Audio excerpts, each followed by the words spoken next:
সরকারে বলেন আওয়ামী লীগকে নিষিদ্ধ করে দিতে, সরকারে বলেন আওয়ামী লীগকে নিষিদ্ধ করে দিতে, বিএনপি কেন কি করবে? ভাই এখানে হলো আইনজ্ঞ একজন ব্যক্তি রয়েছেন এবং আপনিও বেশ ভালো পড়াশোনা আছে, আপনি যদি ডিরেক্টলি যেমন ছাত্রলীগকে নিষিদ্ধ করা হয়েছিল উইদাউট এনি কমিশন, তার কোনো বিচার প্রক্রিয়ার মধ্যে কিন্তু সে আসে নাই। আপনারা জনগণের কাছে গিয়ে জিজ্ঞেস করেন জনগণ কি চায়, এই ঘরের মধ্যে বসে না দেখা জনগণের কাছে গিয়ে জিজ্ঞেস করেন। আমরা বিভিন্ন জায়গায় গিয়ে মাতবরি না করে ইয়ার থেকে জিজ্ঞেস করেন জনগণ কি চায়।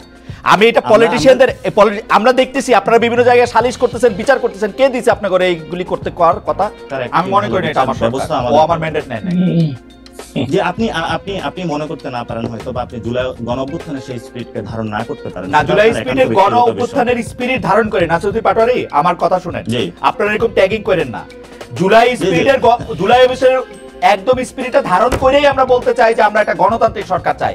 আপনারা ক্ষমতা আসেন, বিএনপি কে বাইর করে দেন 100 বছরের জন্য, এটা আমরা চাই, কিন্তু ভোট নিয়ে আসেন। হ্যাঁ সেটাই, আমরা ভোটে যাব, কিন্তু ভোটের মধ্যে সেই জায়গাতে আমরা আওয়ামী লীগের কোনো পুনর্বাসন দেখি। আওয়ামী লীগের পুনর্বাসনের কথা করতে আসলো, আপনারা নির্বাচন করবেন, আওয়ামী লীগকে ইলেকশন করতে দিয়ে না, নিষিদ্ধ করে দেন। তাহলে আওয়ামী লীগ প্রশ্নে তাহলে বিএনপির অবস্থান ক্লিয়ার করুক, জাতি তার অবস্থান ক্লিয়ার করুক, সেই জায়গায় কিন্তু আপনারা ক্লিয়ার না হয়। আওয়ামী লীগ সরকারের সময় তারেক রহমান বাংলাদেশে আসেনি, রাজনৈতিক বাস্তবতা ছিল, কিন্তু 5 আগস্টের পরও তিনি ফেরেননি।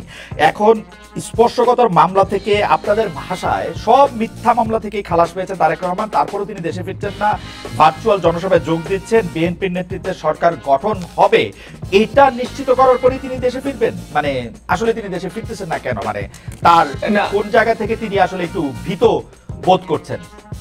দেখুন, আমার মনে হয় প্রথম কথা হচ্ছে যে আপনি যে প্রস্তুতি করেছেন অনেকটা ব্যক্তিকেন্দ্রিক প্রশ্ন। তো আসলে আপনি জানেন না, পার্টি প্রধান তো শুধু ব্যক্তি না, উনি তো ইনস্টিটিউশন। কিন্তু কথা হচ্ছে যে একজন ব্যক্তির অ্যাবসলিউটলি যে প্রশ্নটা আপনি করেছেন, আমি যদি এখন কোনো কারণে খালেদ মহিউদ্দিনকে জিজ্ঞেস করি, খালেদ মহিউদ্দিন আপনি সকালবেলা কি দিয়ে নাস্তা করেছেন, এই প্রশ্ন নিশ্চয়ই নাসিরুদ্দিন পাটোয়ারি আপনাকে দিতে পারবে না, এটাকে মানতে হবে বাস্তবতা। সুতরাং এটা একটা রাজনৈতিক দলের নেতা এবং তার স্বাভাবিক পাবলিক ফিগারের পাবলিক স্ফিয়ারের কার্যক্রম নিয়ে আমরা কথা বলতে পারি, এই সমালোচনা করতে পারি, এবং আমি সেটা গণতন্ত্রের সৌন্দর্য বলে মনে করি। ওকে, জনাব তারেক রহমান এবং বিএনপির পক্ষ থেকে তাদের মামলা, তার মামলা, খালেদা জিয়ার মামলা, সারা দেশের নেতা কর্মীদের মিথ্যা মামলা সম্পর্কে স্পষ্ট স্ট্যান্ড ছিল, আইনি প্রক্রিয়ার মাধ্যমে এই সমস্ত মামলা থেকে আমরা নিষ্কৃতি চাই। আজকে একটার পর একটা মামলায় কিন্তু সেগুলো প্রমাণিত হয়েছে এবং সেগুলো প্রমাণিত হচ্ছে। সুতরাং একটা আইনি প্রক্রিয়ার মাধ্যমে একজন নির্দোষ ব্যক্তিকে বিগত সময় বয়ান দিয়ে দোষী বানানোর যে প্রচেষ্টা ছিল, সেখান থেকে এখন আইনি প্রক্রিয়ার মাধ্যমে হচ্ছে। তিনি উপস্থিতি করলে অসুবিধা কি? আমি কেন ওনার অনুপস্থিতিতে আমাদের আইন প্রক্রিয়া যদি আপনি কোনো পারমিট করেন, আমি আবারও বলছি, মৃত্যু ভয় থাকলে করে না, মৃত্যু ভয় থাকলে না। আমার মনে হয় খালেদ, আমার মনে হয় আইনের ব্যাপারটি আমি আপনাকে বলি, আমাদের যে কোনো আইনজীবী জানবেন, কোনো কারণে একটা রায়ের যদি কোনো কারণে কো-অ্যাকিউজ, কো-কনভিক্ট থাকে, সেই জাজমেন্টটা যদি অ্যাজ এ হোল যদি কোনো কারণে বাতিল হয়ে যায়, তাহলে নিশ্চিতভাবে নন অ্যাপিলিং কনভিক্ট কিংবা নন অ্যাপিলিং অ্যাকিউজ তার বেনিফিট আইনগতভাবে পেয়ে থাকেন। এটার আরেকটা ব্যাখ্যাও আছে, আমি সেটা পরে আপনার কাছ থেকে শুনবো। আমি আপনাকে সেই কারণেই বললাম যে আপনি যে প্রশ্নটা করলেন, আমরা আইনের ভাষায় আপনি জানেন that is called leading question, এবং লিডিং কোশ্চেনের আনসার দেওয়ার মতো। ওকে, বৈষম্যবিরোধী ছাত্র নেতারা, ছাত্র জনতার নেতা যারা যারা জুলাই আন্দোলনের নেতৃত্ব দিয়েছে, আমরা দ্ব্যর্থহীন ভাষায় বলতে চাই, তারা যখন রাজনৈতিক দল করতে চায়, বিএনপি নেতারা তাদেরকে কিংস পার্টি করছে এরকম কেউ কেউ বলে। আমাদের দর্শকরা কিন্তু আমাদেরকে বলে যে বাংলাদেশের প্রথম কিংস পার্টি হচ্ছে বিএনপি, এবং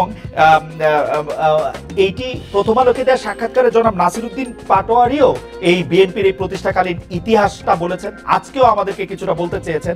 আপনারা এটাকে আসলে কিভাবে ব্যাখ্যা করেন?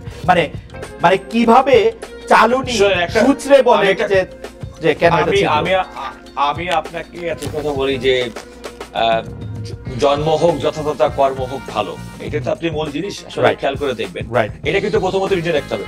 প্রথম কথা হচ্ছে যে বাংলাদেশের রাজনীতিতে 2024 সালে যে দলই করে না কারণ কিংস পার্টি কি একা শুধুমাত্র যদি আপনাদের সংজ্ঞায়িত যদি হয়, তাহলে রাজনৈতিক দল হিসেবে শুধুমাত্র একমাত্র বিএনপি, একমাত্র কিংস পার্টি না, জাতীয় পার্টি। হ্যাঁ, বিএনপি জাতীয় পার্টি ভাই।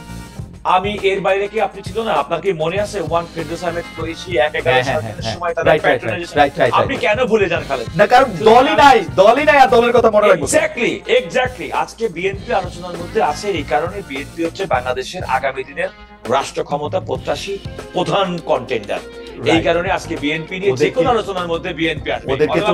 ওদেরকে 40টা বছর সময় তো তাহলে দিতে হবে। বিএনপি আজকে রাষ্ট্র ক্ষমতার প্রধান কন্টেন্ডার, সেইটা তো একটা ক্ষমতার মধ্যে দিয়ে গিয়া ওদেরকে দিতে হবে না সেই সময়টা। আপনি আগেই কি আমি তো না কিং পার্টি আমি বলছি না, আমি যদি নাসিরউদ্দিন পাটোয়ারি তারা যে রাজনৈতিক দল করছে, বিএনপির প্রতিষ্ঠাতা শহীদ প্রেসিডেন্ট জিয়াউর রহমান বাংলাদেশে বহুদলীয় গণতন্ত্রের প্রবর্তন করেছিল, একদলীয় শাসন ব্যবস্থা থেকে করেছিল। সুতরাং বিএনপি নেতা কর্মীরা যত দল তাদের রাজনৈতিক শক্তি, তাদের রাজনৈতিক ইচ্ছা, রাজনৈতিক কর্মসূচি পালন করবে, এটা তো বিএনপির অখুশি হওয়ার কিছু নেই, বরং বিএনপি বরং খুশি হবে, কারণ তাদের দলের নেতা আমাদের দলের মানে যে নেতা, মূল নেতার। কিন্তু এইটা বলেন তো কাদর ভাই, বিএনপি অকারণে কেন ছাত্র জনতার এই পার্টি মানে এই বৈষম্য বিরোধী ছাত্রদের অকারণে একটু খোঁচাখুচি করতেছে না? কিছু হইলে বলে যে যেমন দেখেন এক্সট্রিম, আপনি আমাকে বলেন কিছু এক্সট্রিম।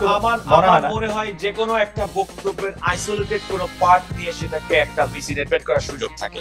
আমি যে কোনো সময় আপনি যখন খুব একটা যে কোনো একটা পুরো একটা বক্তব্যের মধ্যে, সে ফর এক্সাম্পল খালে দেখেন আমরা তিনজন মিলে টক শো করলাম, এর মধ্যে কমপক্ষে 1000টা সেগমেন্ট করা সম্ভব, যেখানে আমাকে এক পক্ষে ইয়েস দিবে আর এক পক্ষ নেগেটিভ দিতে পারে, এটা সুযোগ আছে। এবং ভার্চুয়াল দুনিয়াতে সমস্ত কথা, বিশেষ করে মিডিয়া, আপনারা যারা কাজ করেন, প্রিন্ট মিডিয়া বলেন, ইলেকট্রনিক মিডিয়া করেন, একজন বক্তা 1 ঘন্টা বক্তব্য দেয়, তার জন্য সীমাবদ্ধ সময় থাকে 1 মিনিট।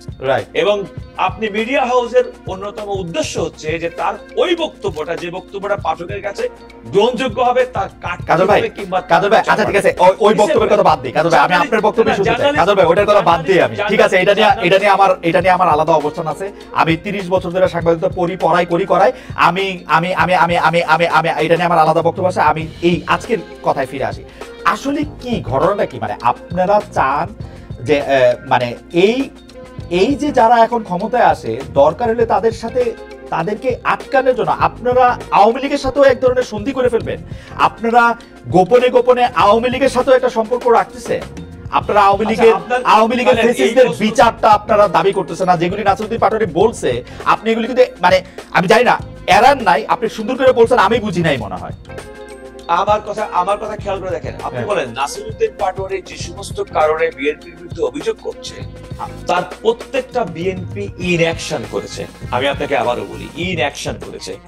আপনি খেয়াল করে দেখুন যে এই যে বিভিন্ন জায়গায় ফ্যাসিস্ট দোসরদের বিরুদ্ধে যে সমস্ত ফৌজদারি মামলা, দু একটা জায়গায় অভিযোগ থাকতে পারে, দু একজন নিরাপরাধ ব্যক্তি কোনো কারণে অভিযুক্ত হয়ে যেতে পারেন, কিন্তু অধিকাংশ ক্ষেত্রে ভিকটিমের পরিবারের পক্ষ থেকে মামলা দায়ের করা, তাদের বিচারের প্রক্রিয়ার মধ্যে আনা, সেটা কিন্তু বিএনপি রাজনৈতিকভাবে করেছে এবং করছে।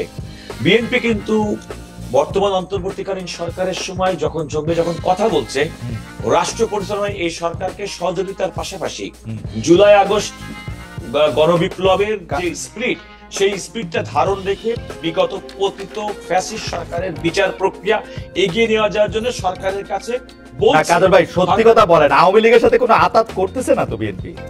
মানে আমাদের কিন্তু মানে অতীত অভিজ্ঞতা ভালো না আসলে। আমি আপনাকে খালেদা তুলিকে বলি, বিএনপি সম্ভবত বাংলাদেশে এমন কোন দেউলিয়াত্মার শিকার হয়নি যে বিএনপি জনগণের কাছে তার যে কমিটমেন্ট, সেই কমিটমেন্ট এবং জনগণের আস্থার বাইরে গিয়ে আওয়ামী লীগের উপর ভর করতে হবে তার রাষ্ট্র ক্ষমতা আসার জন্য। মানুষ অশুভ সন্ধি তখনই করে যখন কোনো কারণে তার নিজের কোমরের জোর না থাকে। ওকে, আমার মনে হয় যে কাদর ভাই আপনাকে ধন্যবাদ। জনাব পাটোয়ারি, আমরা একদম শেষ পর্যায়ে, বছরও শেষ হতে যাচ্ছে, আমরা একটা সবচেয়ে মনে হয় যে আমরা 2024 এরকম একটা বছর আমরা একটা দেখলাম। আমরা কাজল ভাইকে 20 সেকেন্ড শুনবো আর আপনাকে শুনবো 2 মিনিট। আপনি যদি এই সময়ের মধ্যে থেকে আপনারা আসলে 2025 আপনারা কেমন দেখতে চাইতেছেন, কি হইতে পারে সেই জায়গায়, কেমনে আপনারা আমাদের সবাইকে আবার এক জায়গায় নিয়ে আসবেন, একটা বিভেদ এবং মানে আনবেন কিনা, নাকি আপনারা একলাই থাকবেন কোথাও, সেইটাও আপনারা একটু কইতে পারেন। মানে আপনাদের এই 2025 সামনে রেখে আপনাদের লক্ষ্য উদ্দেশ্য যদি একটু বলেন। প্রথমত ধন্যবাদ। প্রথমত আমরা পুরাতন রাজনৈতিক যে ওল্ড সিস্টেম গুলো সেগুলো আমরা চাই না। এটার বিরুদ্ধে যদি বিএনপি দাঁড়াক অথবা যে কোনো বাংলাদেশের পলিটিক্যাল পার্টি দাঁড়াক, এটা অলরেডি আওয়ামী লীগ দাঁড়িয়েছিল, সেখানে আওয়ামী লীগ বাংলাদেশ থেকে পালিয়ে গিয়েছিল। সো তরুণ প্রজন্ম এটাতে খুবই মানে একটা জায়গা আছে যে বাংলাদেশে ওল্ড সিস্টেম বা পুরাতন যে ব্যবস্থাগুলো আছে সেগুলো ফিরতে দিবে না বাংলাদেশে। তো চাঁদাবাজি, চাঁদাবাজি এগুলো আমরা তীব্র বিরোধিতা করি এবং বিএনপি এগুলোতে কিছু কাজ করছে, আমরা আমাদের জায়গা থেকে আমরা তাদেরকে ধন্যবাদ জানাই। ভবিষ্যতে করবে, কারণ আমাদের দায়িত্ববোধ এটা, যে কোনো পার্টি হোক তাদেরও সংস্কারের মধ্যে দিয়ে যেতে হবে, যাতে নতুন বাংলাদেশে 25 সালে যাতে আমরা নতুন একটি বাংলাদেশ দেখতে চাই। এবং আমরা সেখানে বলতেছি যে আমরা হলো বিভাজনের আর রাজনীতি চাই না, আমরা বৈষম্যের কোনো রাজনীতি চাই না, আমরা আমাদের হিউম্যান ডেভেলপমেন্টের জায়গা থেকে একটি ডিগনিটির সমাজ চাই, যেখানে তরুণ প্রজন্মকে, যারা সিনিয়র নেতৃবৃন্দ রয়েছেন এবং সিনিয়র সিটিজেন রয়েছেন বিভিন্ন জায়গা থেকে, যারা অলরেডি কম্প্রোমাইজড হয়ে গেছেন বিভিন্ন জায়গায়, সম্মানের জায়গাটা রাখবেন, কারণ আমরা কোথাও কম্প্রোমাইজড হই। সো কম্প্রোমাইজ সোসাইটিতে আমরা বাস করি না, আপনাদের কম্প্রোমাইজ সোসাইটি নিয়ে আপনারা থাকেন, কিন্তু আমাদেরকে আপনারা কম্প্রোমাইজড হতে বাধ্য করবেন না। সো আমরা সেই জায়গাতে কখনো বাধ্য হব না। এবং আমরা শেষ করে যেটা, যে আমরা আগামীর বাংলাদেশে যেটা চাই, যেহেতু পুরাতন রাজনীতি জনগণকে আকৃষ্ট করতে পারছে না, মানুষের মধ্যে একটা আপিল রয়েছে জনগণকে। আপনি যদি জিজ্ঞেস করেন, আমি রিক্সাওয়ালাকে জিজ্ঞেস করেছিলাম যে কি চলছে চাচা দেশে, তো উনি বললে এক চোর বিদায় হয়েছে, আরেকজন চুরি করার জন্য হলো ভোট চাচ্ছে, আরেকজন চুরি করবে নাকি করবে এখনো ডিসাইডিং ফ্যাক্টর না। তো আমরা কোনো চোরকে আর বাংলাদেশকে দেখতে চাই না, কোনো চ্যান্ডার বা চাঁদাবাজকে বাংলাদেশকে দেখতে চাই না। আমরা এমন একটি বাংলাদেশ দেখতে চাই যেখানে মানুষের শিক্ষা, বাসস্থান, বিনোদন এবং এই বিষয়গুলা ম্যাসিভ আকারে জনগণ উপভোগ করবে এবং শান্তি সুন্দর একটা বাংলাদেশ প্রতিষ্ঠিত হবে। আমাদের শুভেচ্ছা থাকলো জনাব নাসিরউদ্দিন পাটোয়ারীর এই চাওয়া যদি হয়, তাহলে নিশ্চয়ই বাংলাদেশ আমরা একটা অন্যরকম বাংলাদেশ দেখতে পাবো। খালেদ ভাই, আপনাকেও পাবো ইনশাআল্লাহ। অবশ্যই আমি সবসময় আপনাদের পাশে আছি। আমি পাশে আছি জনাব রুহুল কুদ্দুস কাজল, আপনারও। আপনি জনাব রুহুল কুদ্দুস কাজল, আপনি একটু 20-30 সেকেন্ডে একটু বলেন। এবং আপনারা, আমি আসলে এই অনুষ্ঠানে একটু বলে দিতে চাই যে ছাত্র দলের বর্তমান সভাপতি এসে কিন্তু আমাদের সামনে, সবার সামনে এটা বলেছিলেন যে তিনি কোনো ধরনের চাঁদাবাজি এবং অন্য কোনো কিছু সাথে থাকবেন না। আমরা স্বাগত জানিয়েছিলাম কাজল ভাইকে। এখনো আমরা বিএনপির একদম সেই প্রধান নেতৃত্বের জায়গায় বা কোর নেতৃত্বের জায়গায় নাই, কিন্তু কাজল ভাই নীতি নির্ধারকদের একজন। কাজল ভাই, আপনার কাছ থেকে আমরা একটু শুনতে চাই যে আমরা আসলে 2025 কেমন দেখতে চান। আমাদের খুব সময়, আপনি যদি 1 মিনিটে শেষ করেন। আমি 1 মিনিটে আমি আপনাকে বলি, 2024 সালে জুলাই আগস্টের যে বিপ্লব এবং বিপ্লব বাংলাদেশের জন্য বিরাট সম্ভাবনা তৈরি করেছে, এবং এই স্পিডটাকে সামনে নিয়ে আগামী দিনে যেতে হবে। নাসিরউদ্দিন পাটোয়ারী যে কথাটি বলেছেন, আগামী দিনের জন্য এখন যেটা এই সরকারের জন্য, অন্তর্বর্তীকালীন সরকারের জন্য কতগুলো প্রায়োরিটি সংস্কার যেগুলো, সেগুলো দ্রুততম সময় করে নিয়ে রাজনৈতিক দলগুলোর সঙ্গে ঐক্যমতের ভিত্তিতে জনগণের সরকার প্রতিষ্ঠা করাটা আগামী দিনে আমার ইমিডিয়েট প্রত্যাশা হবে। এবং এটা হচ্ছে আমার প্রথম কথা একজন নাগরিক হিসেবে। রাজনৈতিক দল হিসেবে সুস্থ রাজনৈতিক চর্চা, ঘুষ, দুর্নীতি, খুন, রাহাজানি, মিথ্যাচার, এই সমস্ত কিছুকে বাদ দিয়ে সুশাসন প্রতিষ্ঠিত হবে, এটা আমার প্রত্যাশা। আরেকটি হচ্ছে যে নতুন এবং তরুণ প্রজন্মের তাদের রাজনীতির ইচ্ছা এবং আকাঙ্ক্ষা কিভাবে বাংলাদেশকে দেখতে চাই। নতুন বাংলাদেশে আমি প্রত্যাশা করব বাংলাদেশ জাতীয়তাবাদী দল, বিএনপি সহ বাংলাদেশের ক্রিয়াশীল প্রত্যেকটি রাজনৈতিক দল তরুণদের ভাষা বুঝে তাদের নীতি নির্ধারণ করবেন। ইতিমধ্যে প্লিজ আমার একটা অনুরোধ থাকবে কাজল ভাই, বিএনপি নীতি নির্ধারকদেরকে আপনি বলবেন, আপনিও মনে রাখবেন যে অতি অকারণে শুধু নেম কলিং করার জন্যই যারা জুলাই আগস্টের এই হত্যাকাণ্ডের শিকার হয়ে যারা দাঁড়িয়েছিল রাস্তায়, তাদেরকে আন্ডারমাইন করে কথা। আমার মনে হয় খালেদ, আমি সরি, সেরকম যদি কেউ করে থাকে আমার ভালো লাগে কাজল ভাই, আমার ভালো লাগে নাই যখন মির্জা ফখরুল ইসলাম আলমগীর এখনকার সময় 5 আগস্টের সাথে তুলনা করেছেন। শুনেন, আমি বলি, এই জন্যই বললাম, ইন আইসোলেশন কোন কারণে একটা বক্তব্যের কোন একটা interpretation might be a slight misinterpretation. It may not be the true interpretation of the word. আমাদের আগামী বছরকে সামনে রেখে নিশ্চয়ই এই আশাই থাকবে। আমি আপনাকে শেষ করছি এই কথা বলে, দেখুন নতুন সম্ভাবনা দ্বার উঠেছে, উন্মোচিত হয়েছে। আমার মনে হয় সেটাকে কাজে লাগাতে হবে, তরুণদের ভাষা বুঝতে হবে।